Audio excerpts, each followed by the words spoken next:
Oke, balik lagi sama Dana di sini. Gua merasa tersanjung kali ini. Ini alat-alat lu bagus semua. Oh, enak aja, masih bagusan alat Anda, Pak. Ini podcast berapa orang sih yang nonton? Paling 100, Pak, paling banyak. brengsek. Saya lagi merasa sangat tersanjung nih bisa main ke kantornya kantornya apa nih sebutannya? Ya, Basecampnya media politik alternatif. Bener nggak? Alternatif nggak? YouTube, The Police. The Police ya, zaman-zamannya kan? itu ya. Gue bersama Ari Putra. The one and only Mamo. Sama Ari Putra. Pendiri dong ya. Ya, penegak dari channel YouTube Total Politik. Total Politik. Ya, gue bersyukur masih sampai hari ini masih tegak, bro. Tegak. Ya, tegak dan berdiri. Kalau dia duduk pusing juga kita kan. Anjing. Itu hiperbola personifikasi terhadap sesuatu itu. Nah, ini kita mau ngomongin apa nih, Ri? Ya, mana gue tahu lu yang undang gue ke sini, masa lu yang kan saya diundang ke kantornya Anda. Tapi gue tersanjung loh. Lo mau lu main kayak sama sinetron, bro. Iya bener. Tersanjung tuh sampai berapa sih? Sampai 5, 6 sampai 6 ya? anjir. Iya, kalau tersayang sampai berapa? lu pasti kan tontonan lu zaman dulu itu, Iya, bro. bener. Gue ngeliat muka lu kan lu mewakili. Gue sampai punya topinya, men. Topi tersanjung sama tersayang gitu, men. Kayak warna pink aja. Dulu lu belum keren kalau belum punya itu, anjir. Mewakili kelas sosial itu yang mana kemudian Anda direkrut oleh salah satu ormas. Jangan disebut. Si brengsek jangan disebut. Kan kita nggak nyebut merek, bro. Jangan. Bahaya, Pak, bahaya. Asosiasinya bahaya, Pak, nanti. Mamon, udah jadi podcaster lu. Woi, Anda, Pak. Anda adalah jadi orator di media politik kekinian, Ya udah, bentuk lu udah cocok lah lu, bro. Lu tuh dari dulu gua kalau lihat Saleh Solihun, gua langsung ingat lu. Si bangsat, banyak banget yang ngomongin gua kayak gitu. Coba gini dulu dong. Kayak Saleh Solihun. Coba gini dulu. Lu Saleh tai. Anjir. Saleh Solihun anjir. Tapi gue kesel sama lu, Ya coba lu pakai handphone dong gini. Pegangin gitu, pegangin doang. Wawancaranya gitu doang anjir. Yang view banyak lagi. Iya, kurang ajar. Udah modal gini, yang nonton cuma 100. Aduh. Nah, mungkin nanti kalau sama Anda yang nonton bisa 1000 nih, Pak. Bro, 100, bro. Aduh. Makanya, Pak, nanti kalau misalnya saya berharap kalau ngundang Bapak nanti yang nonton 1000. Iya, ini 100 itu iya 2 angkatan sosio lah, bro. Brengsek. Ya 3 angkatan politik, kalau di politik lebih kecil soalnya. Anjir, ini lu apa sih yang membuat lu kenapa jadi Anda nanya saya? Saya di sini hostnya. Enggak, gue tiba-tiba aja Kiki bilang ke gue kan, ini Dana bikin podcast. Iya dong. Langsung gue tonton. Kenapa lu jadi honorer? Oh, yang Jama Igon ya? Ya, jadi honorer. Kampret nih orang nanya begitu. Kalau dia bisa jadi PNS, sudah jadi PNS. Hancur lu. Gak apa-apa kan, gue mau mencari sisi kehidupan dari seorang honorer. Ya gitu. Allah. Impiannya kayak gimana gitu loh. Mimpinya jadi PNS lah. Iya sih, akhirnya gitu juga. Emang. Iya, itu gak perlu lu podcastin, bro. Anjir, tapi goblok banget nih. Sumpah, gue tuh merasa tersanjung karena lu masih menerima gue. Kirain kita udah jadi gak temenan. Iya, sejak subscriber lu udah 20.000. Iya, sejak lu udah mengabdikan diri lu kepada sistem kapitalisme, ya kan? Financial capitalism, yang mana itu berpusat di Wall Street, yang mengakibatkan krisis ekonomi Amerika Serikat 2009, Lehman Brothers, yang berdampak pada ekonomi Indonesia. Tapi saya udah pindah, Pak. Pindahnya kan ke insurance. Ya, tapi finansial juga. Sama aja ya? Sama anjir, emang sama sih sebenarnya. Ya sama lah. Sama. Tapi gue kesel sama lu, Ri. Beneran kesel. Karena ya gue bikin podcast kayak gini terinspirasi sama Anda lah. Alhamdulillah. Ari aja bisa nih. Masa gue gak bisa? Gitu. Itu kayak junior-junior gue di SMA, Mod. Gimana? Gue masuk UI. Gue keterima UI. Ari aja keterima UI. Dia ngambil UI semuanya. Dan lu tahu hasilnya apa? Maksudnya? Gagal lah. Sombong anjing. Emang temen gue yang IPS di SMA gue yang masuk UI itu gue sama Grey, bos. Oh, Grey. Iya, Grey. Krim ya? Krim 2006. Iya, Krim 2006 bener. Iya, Grey kan. Lu ngomongin orang aja. Enggak, maksud gue Grey itu secara akademik kan lu bisa kita bilang bukan orang yang menonjol secara akademik. Betul. Ya, gua pun juga bukan. Oh, Anda sangat menonjol. Dulu bro, waktu SMA enggak. Oh, waktu SMA enggak ada cewek lihat gua karena enggak punya masa depan nih orang nih gitu kan. Enggak ada cewek lihat lu gara-gara akademik apa gara-gara tampang anjir? Gua anak band dulu bro. Gua anak band dulu. Anjir. Ya tapi gue masih kesel sama lo karena lu kan sarjana sosiologi, bahkan sarjana sosial kan sebenarnya bukan sarjana sosiologi. Terus lu bikin channel politik anjir. Gua sebagai sarjana ilmu politik merasa terhina gitu, merasa hina tau lo. Merasa hina kenapa gua anak ilmu politik kok gak bisa gitu bikin kayak gitu. Apa sih drive lu sebenarnya? Ada nggak dosen lu yang lebih moncer daripada Iwan Gardono? Sampah. Ini ditonton sama dosen politik negara. Enggak, pasti dosen lu juga respect sama Mas Iwan, gitu loh maksud gua. Ya respect secara ilmu pengetahuan. Ilmu politik. Iya Kan? Lu di kelas belajar social revolution pernah dengar nama tokoh Teda Skocpol enggak? Pernah sih. Ya, dan dia adalah salah satu ilmuwan politik yang selalu dikutip ketika membahas soal social revolution. Iya. Siapapun yang menulis social revolution pasti Teda Skocpol dikutip. Iya betul. Ya, maksud gua tentunya dia lebih muda daripada Karl Marx gitu ya. Iyalah jauh. Jauh gitu. Masih hidup gak sih? Masih hidup kan? Teda Skocpol kan? Masih ada di website Harvard. Masih ada kan? Nah, Teda Skocpol itu nulis social revolution dan kemudian dia yang membimbing dosen gua yang sempat gua bantu juga, namanya Mas Iwan Gardono Sujatmiko, waktu kuliah di Harvard, bro. Oh iya, dia lulusan Harvard ya sih? Iya, Harvard. Ya. Iya. Dan dia salah satu lulusan tercepat di Harvard itu 7 tahun PhD-nya. PhD 7 tahun? Iya. Itu cepat 7 tahun? Paling cepat, bro. Ada ini tetangga gue di sini nih Harvard juga nih, ketua pengurus musola gua. Pengurus musola? Iya, ketua pengurus musola gua sini nih Harvard, bro. Lulusan Harvard lu? Lagi masih PhD, masih PhD. Udah tahun ke-15 sekarang. Buset, tahun ke-15. Iya, jadi memang di Amerika punya tradisi akademik yang lebih komprehensif dan lebih panjang untuk soal PhD ya. Untuk PhD mungkin teman-teman yang lagi PhD di Amerika yang mungkin bisa bercerita banyak kayak Dika kawan kita di sosio. Gue tahu betapa beratnya Dika bekerja gitu dan itu biasa lulus selama itu. Dan Mas Iwan waktu itu kalau gue nggak salah 7 tahun. 7 tahun. Nah, hubungan antara lu bikin total politik sama Mas Iwan? Nah, gue dekat dengan Mas Iwan dari dulu dan itulah yang awalnya membuat perspektif gue di sosiologi pun lebih dekat kepada isu-isu politik dan kebijakan. Oh, dia ngajar sosiologi politik ya? Iya, dia sosiologi bener politik. Ya? Sosiologi politik. Iya, dan bener juga ya. salah satu project research awal gue sosiologi politik, bro. Oh, jadi gitu. Sebenarnya sentuhan lo sama politik tuh udah dari awal kan?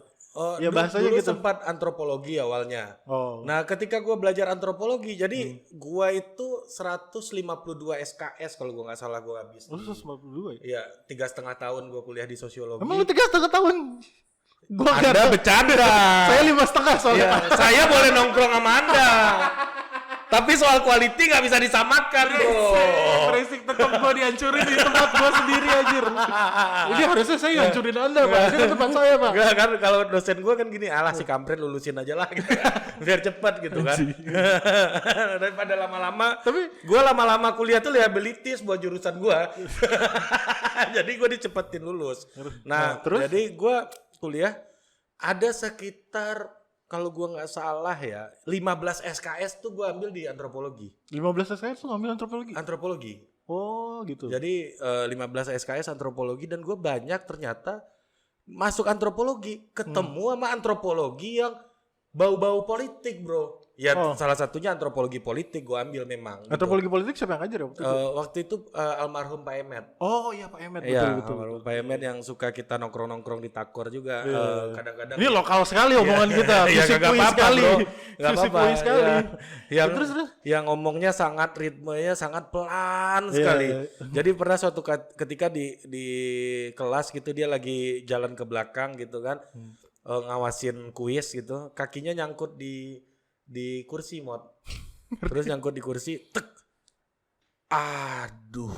Aduhnya gitu. Ya, aduhnya pelan. Aduhnya ada revertnya. Ritmenya pelan gitu kan.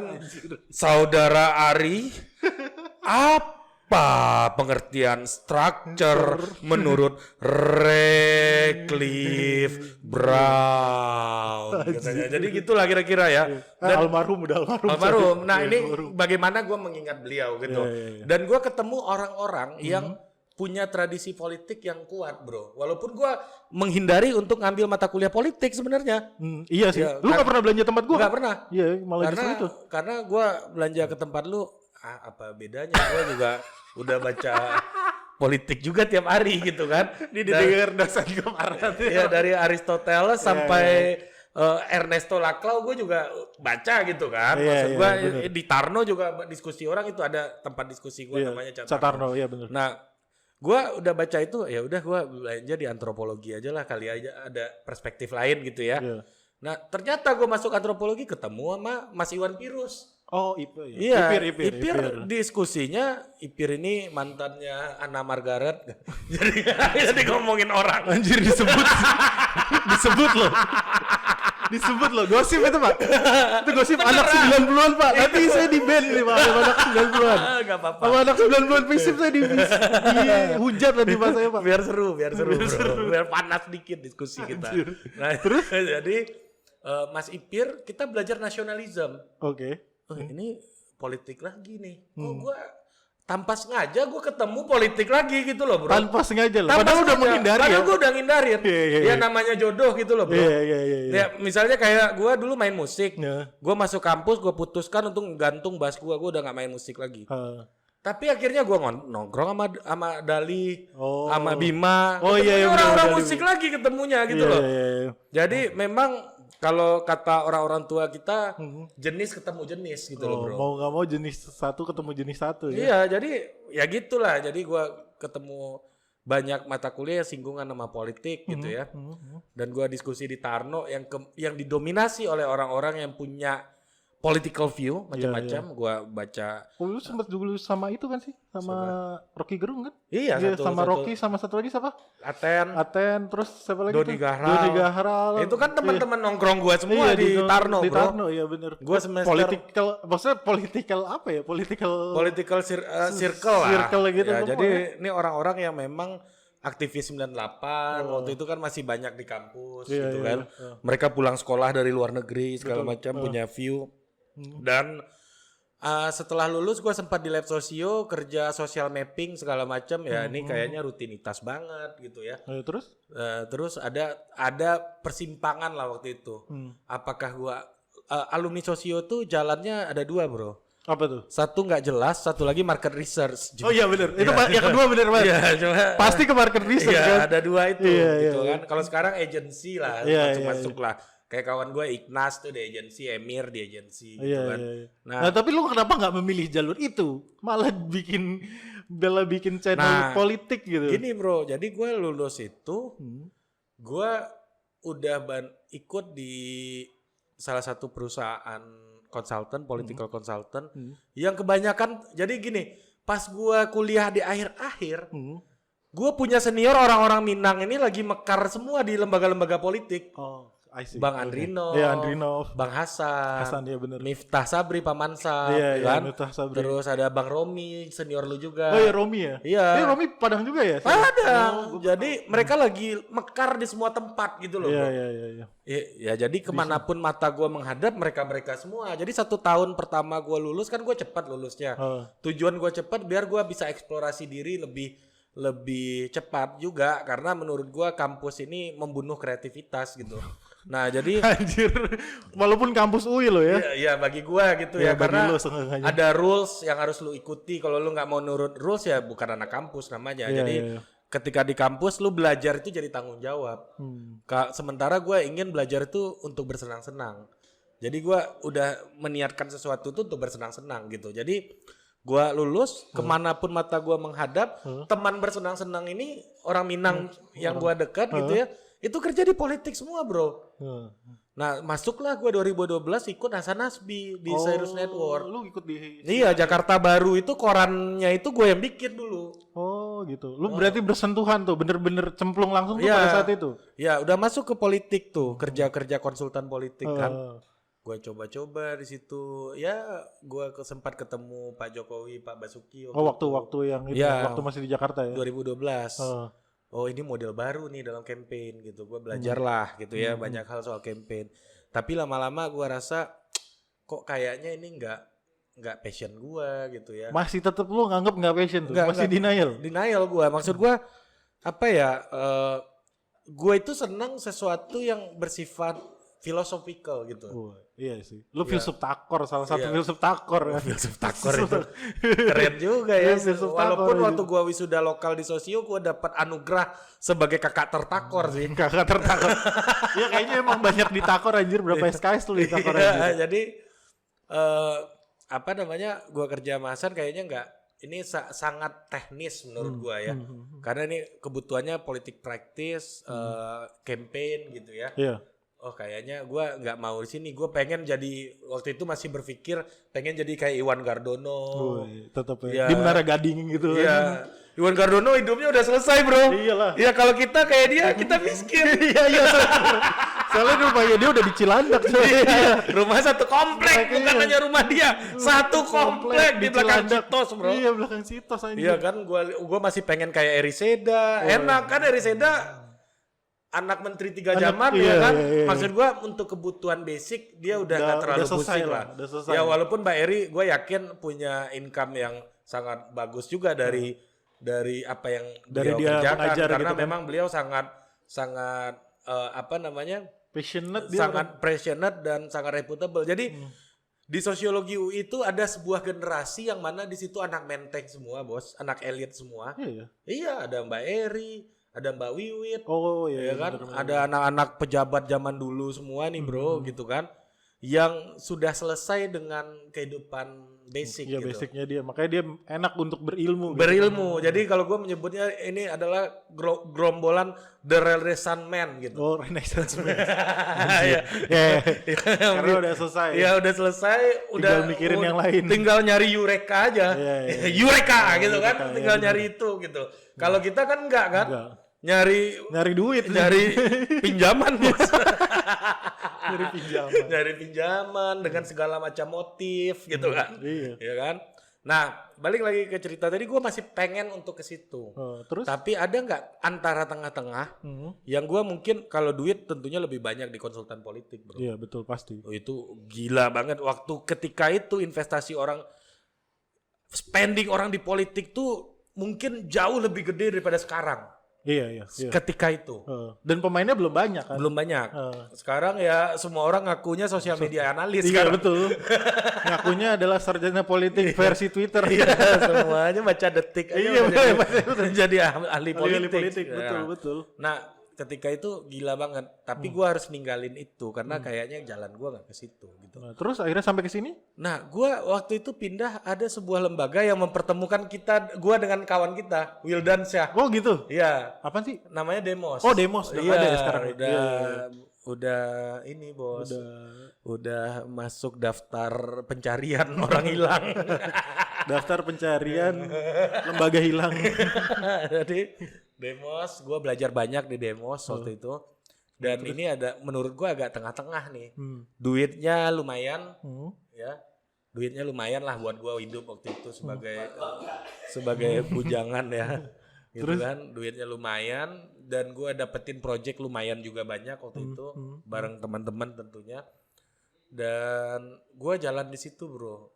Ada hampir 2 tahun gue di situ. 2 tahun di situ. Ya waktu itu ini gue belum cerita di mana-mana nih, baru di tempat lu aja nih cerita. Gue ditelepon sama Hafiz Mizan Piliang. Hafiz Mizan Piliang. Ya Sirus Network. Oh, Sirus ya. Ya Sirus. dulu di Suma, seniornya Lisan di Suma. Suma. Ya. Bang Hafiz nelpon gue bilang, Ri, lu mau gabung nggak sama Sirus lagi gitu. Oh gitu. Lu tetap ditarik ke sana, pengen ditarik ke dia Sirus. pengen ngajakin gua waktu itu mungkin butuh backupan untuk diskusi. Jadi ya dia butuh teman diskusi lah intinya gitu. Gua bilang, "Dah kalau untuk diskusi aja gua sih siap. Kapan? Karena gua nggak tahu apa yang bisa gua lakukan di sana." Gua bilang kayak gitu, bukannya gua nggak menghargai lu, dan ini opportunity yang sangat menarik menurut gua kerja sama lu gitu. Karena terus terang bro, Hafiz Mizan Piliang itu adalah salah satu senior yang gua kagumi sebelum gua mengenalnya karena gua udah baca tulisannya di Suma. Oh. Jadi oke. gua agak ngefans Sama dia ya. sama beliau ini sebenarnya. Apa ya kehormatan lah buat gua diajak kerja sama idola gua, tapi jalan gua kayaknya gua belum mau ke situ gitu. Lu menolak tuh akhirnya. Gua bilang kayak gitu karena gua udah tanda tangan kontrak sama Demos juga. Oh gitu. Nah, kita baru dapat capres nih. Capres siapa kata gua? Konvensi Demokrat. Siapa? Oh. Anies Baswedan. Oh, oke. Nah, jadi Bang Hasan tuh dulu berteman sama Anies Baswedan, Bos. Sebelum dia kenal Ahok, dia kenal Anies duluan Iya, gitu. Sekarang aja dia jadi kayak dayharnya Pak Jokowi dan Pak Ahok ya, gitu kan. Iya. Dulu itu dia teman banget sama Mas Anies dan Mas Anies ini kan juga dulu tuh apa ya? Gue sebagai anak muda ngelihat Mas Anies tuh memang zaman itu tuh Kayak wah dia naik birahi kita, bro. Iya. Dia punya Indonesia Mengajar, Iya, dia skripsi yang selesai skripsi yang bagus adalah skripsi yang selesai katanya kan. Iya. Jadi kita beliau tuh sangat inspiring untuk generasi kita sebenarnya. Anak muda kelulusan Maryland University, kampus bagus di Amerika, jadi tokoh di Indonesia gitu ya. Nah, jadi ini orang yang sangat prominence gitu ya, sangat reputable di bidangnya ketika itu. Dan nah, gue bilang gue udah tanda tangan kontrak sama Demos, gue nggak enak. Jadi kayaknya gue mau jalan di sini dulu, kata gue kan. Nah, ini tengah-tengah lah antara ada duitnya dan gue mengembangkan bahkan keilmuan lu kan gitu. apa namanya hasrat intelektual gue sebenarnya, birahi intelektual lebih tepatnya. Jadi di Demos itu gue research segala macam gitu ya, dan gue ikut namanya Policy Research Network dan gue bantu itu dulu. Nah sampai suatu titik gue tahun 2013 akhir kalau nggak salah, gue itu udah kebagian project untuk mengevaluasi kerjaan Demos sebelumnya. Yaitu kerjaannya adalah namanya Blok Politik Demokratik. Blok Politik Demokratik tuh dulu pasca 98 aktivis-aktivis yang kritis ini antipati sama politik, bro. Iya. Beberapa ya. Banyak. Dulu mayoritas antipati sama politik. Oh, lu udah pragmatis sekarang kalau udah masuk partai kayak gitu kata teman-temannya. Betul. Nah, Demos lewat blok politik itu mendorong aktivis NGO dan lain-lain ini untuk masuk ke dalam sistem.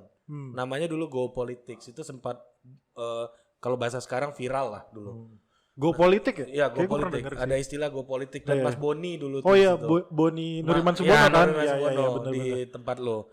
Nah, gue ngelanjutin kerjaannya Mas Boni. Gue mengevaluasi itu tahun 2013-an. Nah, ketika tahun itu udah mulai banyak aktivis yang mau masuk ke politik. Nah, gue kerjain itu dan gue kebagian 2 provinsi untuk ngerjain itu. Dua lokasi lah. Nah, jadi yang kita kerjain waktu itu kalau nggak salah ada 6. Gue kebagian 2, yaitu pertama Nusa Tenggara Timur. Di situ gue kenal tokoh-tokoh macam Kakak Sarah Leremboy, gue pernah ketemu kayak banyak Pak Pius Rengka, Vincent Bureni, banyak lah macam-macam tokoh-tokoh NGO lokal. Dan yang kedua gue dapet daerah Batang. Batang. Oh iya. Nah, di Jawa Tengah ya? Jawa Tengah ada penggerak petani namanya Mas Handoko Wibowo. Ya, nah ini penerima anugerah Yap Tiam Hen Award 2016 kalau gua nggak salah. Jadi dia pejuang HAM lah yang ikut mengadvokasi tanah-tanah petani pasca reclaiming 98. 99, sorry. Jadi Orde Baru jatuh, tanah-tanah yang dikuasai oleh BUMN tuh jadi konflik di daerah Jawa Tengah waktu itu. Nah, gua udah keliling-keliling lagi, gua sempat di Bappenas juga dulu. Oh, iya, lu sempat di Bappenas ya? Ya, sempat ngerti lah gimana utang luar negeri dilakukan segala macam, gua ngerti gitu kan. Sempat juga jadi abdi negara ya, ternyata. Iya, jadi ini yang Anda wawancarain. Jadi tenaga ahli di Bappenas. Jadi waktu Bappenas gua keluar lagi cuma sebentar doang, gua di Bappenas numpang lewat. Nah, abis itu gue bantuin Policy Research Network namanya. Itu programnya USAID. Oh, USAID? Iya, di bawah Chemonix International itu kawan kita Wildan tuh tahu betul tuh gimana project itu. Dan ini dia punya program support parlemen segala macam lah gitu ya.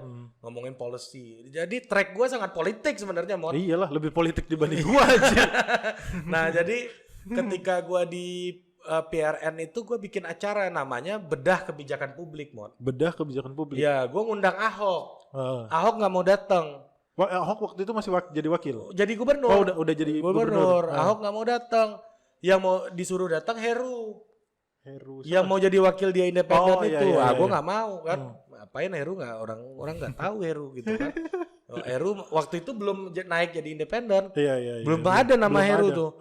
Jadi gue udah tahu Heru nih bakal dijadiin wakil sama Ahok nih waktu itu karena Heru lah yang dilempar untuk gantiin dia waktu itu. Dan cut the long story short, gue jalan di situ akhirnya gue ingat minggu lalunya gue sebelum mainin Ahok itu gue diundang ke acara syukuran di kantornya Surya Chandra yang jadi Wakil Menteri Pertanahan sekarang, Wakil Menteri BPN. Surya Chandra ini punya kantor namanya Trade Union Research Center (TURC). TURC.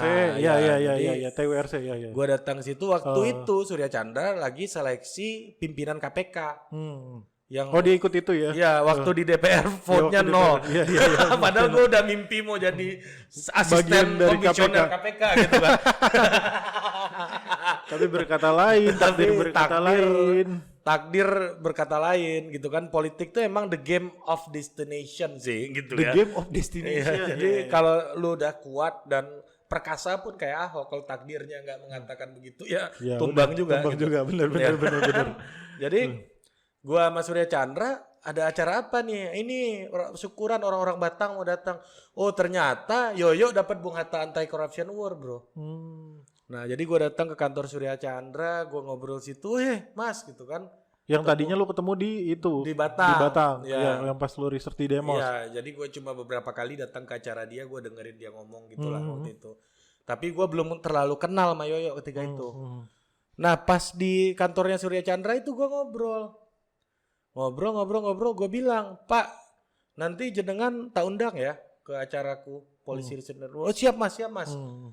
Karena ini kan dari Jawa Tengah, Batang pun orang nggak tahu di mana, bro. Iya sih. Ya kita kasih panggung di Jakarta, Yoyonya mah seneng gitu kan. Seneng aja. Yoyonya mah happy aja.